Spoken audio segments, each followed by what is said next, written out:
Hello friends, good evening. Today I will share my some views regarding the export business and how the company gets the benefits after getting registration of MSME and how the MSME industry is growing and gets the benefits from banks, from government and from some other sectors.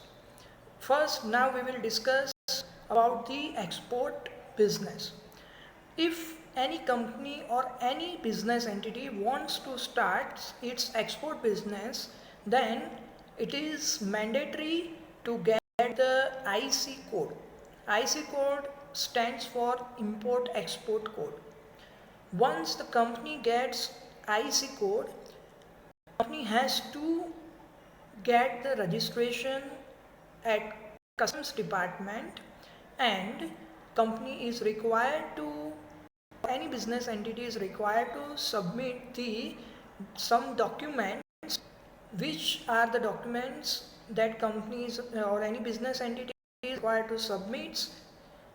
We will discuss in detail.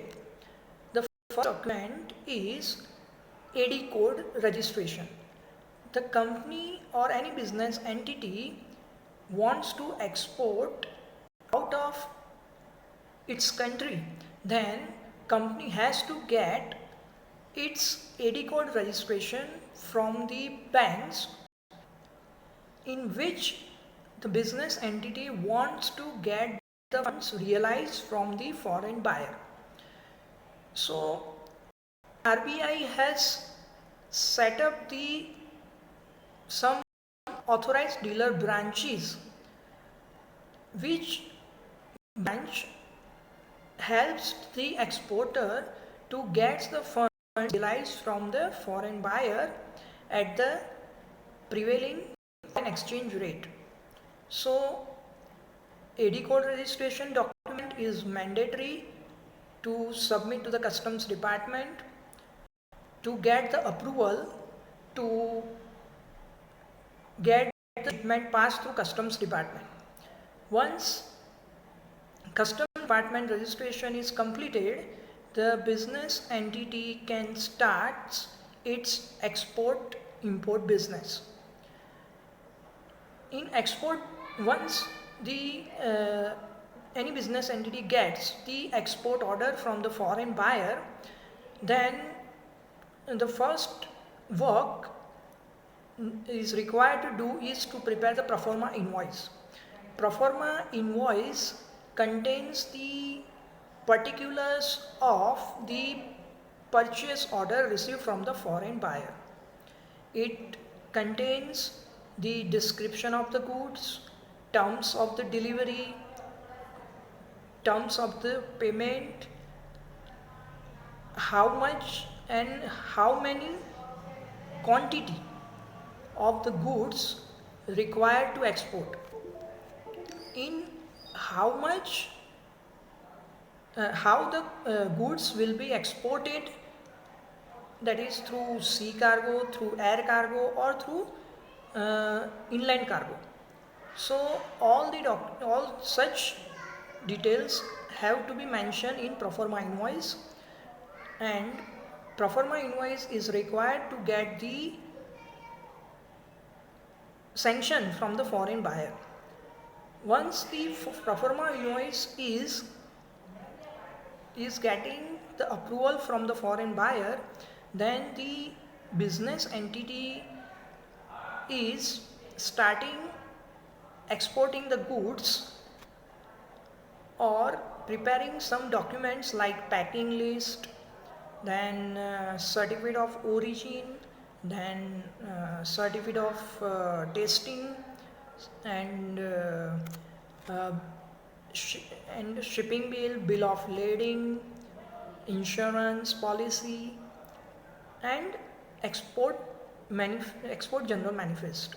All these documents are required to prepare and submit to the customs department to get the goods passed through custom departments and to get the goods onboarded on the shipping or any other sea cargo or air cargo. So once the shipment is done from the export side, then once the journey of the goods starts, the shipping company or the shipping company issues the export general manifest, which shows the time within the which the uh, uh, goods will outreach the destination of the foreign buyer, and the how much time it would take. So export general manifest is very important document for the exporter to get the details about the transportation of the goods and its delivery. So once the foreign buyer receives the goods, it makes the payment of the goods through its currency and through its bank. So bank makes the payment of goods, exported goods, to the bank of exporter, and once the money realized in the bank of the exporter has to provide the purpose code against which the goods has been exported. So generally once the purpose code matches with the export of the goods, the banks of the exporter issues the FIRC, which is known as foreign inward remittance certificate, and after getting FIRC, the exporter has to submit this FIRC to its custom department and to the central government to get the drawbacks or incentives which against the GST payments and against the import duty paid by the exporter to manufacture that exported goods or to import the materials which have been used in that export goods. Now sometimes it happens that the creditworthiness of the foreign buyer is not ascertainable or cannot be determined by the exporter. So in that case, there is a system through which business entity can determine the financial condition, can have the idea of the financial condition of the foreign buyer. So in that case, the exporter can make one sales agreement with the foreign buyer and can insist the foreign buyer to apply for letter of credit. Letter of credit is a contractual agreement between the foreign buyer and its bank that the certain amount of goods will be imported by the foreign buyer from the exporter's country, and the bank of the exporter, bank of the importer's importer or the foreign buyer gives a guarantee to the bank of the exporter that if the foreign buyer will make default in making the payment, then the bank of the importers or foreign buyer will make the payment of the exported goods to the exporter. So the entire system is set up between the exporters bank and the importers bank, and the both the parties gets secured about the payment and about the delivery of the exported goods. Now we can talk about the different types of letter of credit. We can the foreign buyer can apply for revocable LC, irrevocable LC, convertible LC, revolving LC, confirm LC, unconfirm LC, payment at site LC. So these are the different types of LC, which depends on the different features and terms and conditions which are set between the importer and the exporter. Now even if foreign buyer opens the LC or applies for the LC to its bank, sometimes it happens that some government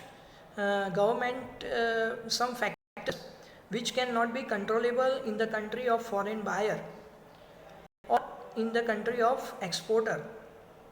In that case, foreign buyer or exporter can get the insurance policy.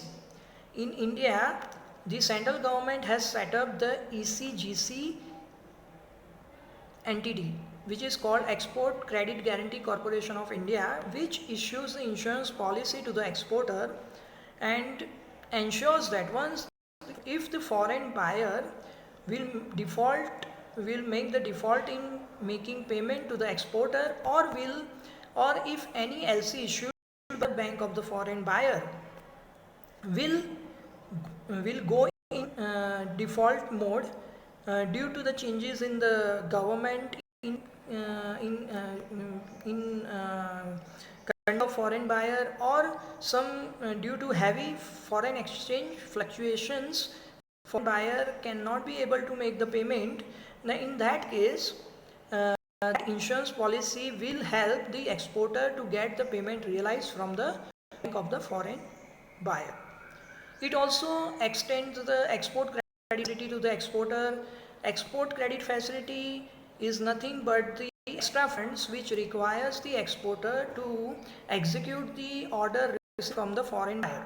Suppose foreign buyer has placed the order of $15,000 and exporter has only $10,000 to start the production and to execute that order received from the foreign buyer, then additional $5,000 can be availed from Export Credit Guarantee Corporation of India or its referral banks or NBFCs, and exporter can start the production of the export goods, or can get the can execute the export order. Another facility Export Credit Guarantee Corporation of India provides to the exporter is bill discounting facility. The bill discounting facility is nothing but the factoring discounting that refers to the that depends on the documents which have been submitted by the exporter to its banks or Export Credit Guarantee Corporation of India. These documents are including these documents are the set of pro forma invoice, packing list, insurance policy, certificate of origin, certificate of testings, then shipping bill, airway bill copy, bill of lading, letter of credit, and export general manifest, and any document that is related to the export of the goods. So all these facilities exporter can avail from the Export Credit Guarantee Corporation of India. Now we will talk about the benefits which can be availed by any business entity after getting registered with MSME ministry, that is MSME registration. The first benefit is free collateral business loans. Second benefit is reimbursement of ISO certification expenses. Third is electricity expenses reimbursement. Fourth is concessional rate in overdraft facility, in concessional interest rate in overdraft facility. Then eligible to do foreign trade, eligible to do tendering in foreign trade exhibitions and Indian overseas investments, and tax concessional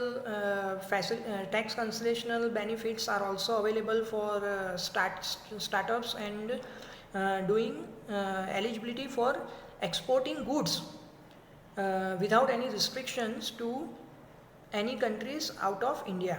So all these benefits any business entity can get or can avail after getting its registration with MSME ministry. There are some criterias of MSME registration which have been defined by the MSME industry. You can go to the website of MSME and you can have the idea of that criteria. That's all from my side today. I hope you all the best for your business and wish you all the best for success in your business. Thank you.